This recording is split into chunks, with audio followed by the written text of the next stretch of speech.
Coucou. Oui. Ça me fait plaisir de te voir. Ouais, moi aussi. C'est quoi ça? Eh ben, figure-toi que j'ai un shooting ce matin à TNTV pour une prochaine émission. Un nouveau chapitre s'écrit pour Christopher Prona avec Paruno Mae qui va mettre du soleil dans nos foyers. Et le backstage de son tournage annonce déjà la couleur de ce qui vous attend sur le petit écran. Mais ce n'est pas le côté strass et paillettes qui nous intéresse aujourd'hui, mais plutôt de découvrir ce qui se cache derrière tout ça. Il a accepté de se mettre à nu et va nous faire entrer dans son cercle privé, l'essence même de son être et de ses origines avec authenticité.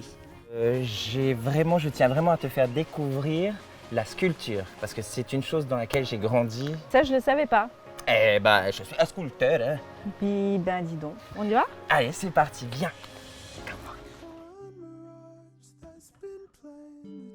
Ça, c'est la tronçonneuse de mon grand-père. Et tous les élagueurs ou les gens qui travaillent, qui coupent du bois, savent que steel is the best. Et c'est vraiment une pièce de collection. Et je suis sûr qu'elle doit toujours fonctionner. Mais voilà, nous, on la garde en exposition en hommage. Et c'est la tronçonneuse de mon grand-père. Et t'en es fier. Ah, j'en suis très fier, oui.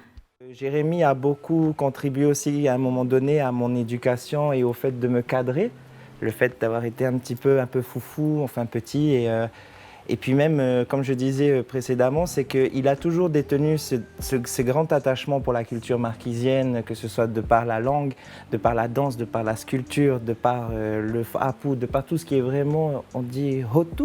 Ça a été aussi le tourment de toute ma vie de devoir prouver ma légitimité à être marquisien alors que je me faisais insulter. Non, c'est pas vrai, tu essayes de t'inventer ainsi, j'ai pas l'accent forcément, mais il peut vous dire que de la famille de tous mes cousins, je suis le plus marquisien de tous mes cousins, quoi. Parce que j'ai suivi les pas de Jérémy, parce qu'il m'a montré le haka. J'étais pas franchement un modèle de virilité à l'époque, il m'a appris à... C'est pour ça que je dis, c'est mon tonton, c'est mon deuxième papa, c'est mon grand frère, c'est beaucoup de choses Jérémy, mais c'est très important. Christopher tenait à nous présenter une autre famille, celle du cœur, la troupe dans laquelle il tire aussi son inspiration et avec qui il parfait ses talents de comédien. La joyeuse troupe des Insupportables, qui porte bien son nom, ne tarit pas d'éloges à son sujet. Bon, j'ai oublié son prénom, mais... Pour moi, Christopher, c'est celui qui me donne des auréoles au bras. Mais sinon, c'est quelqu'un de bien. Christopher, c'est lui. Bonsoir. C'est quelqu'un d'accessible. Il est sympa directement en vrai comme à la télé. Avant toute chose, Christopher est authentique.